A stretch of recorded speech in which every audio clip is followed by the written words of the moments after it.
खेळ खेळताना आपल्याला सक्ती तर लागतोच, पण सक्तीबरोबर युक्ती सुद्धा लागते आणि त्यापासून आपल्या शरीराबरोबर आपल्या मनाचा सुद्धा आपला विकास होत असतो आणि त्यातून चातुर्य आपला निर्माण होत असतो. विद्यार्थ्यांमध्ये विविध प्रकार असतात.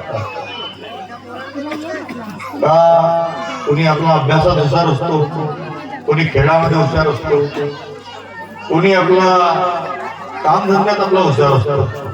ज्याला अभ्यास बी येत नाही, खेळ बी येत नाही, परंतु जे आपल्या परिसरात सभोवताली कामं होत असतात ते त्याच्या लक्षात लवकर येतात आणि तो आपला करत असतो.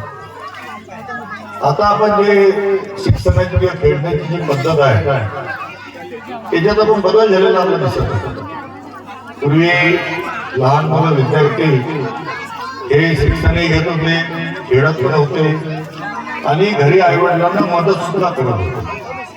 पण त्यामुळे त्यांना आपला परिसराच्या आपल्या घराच्या पूर्ण ज्ञान राहत होतं.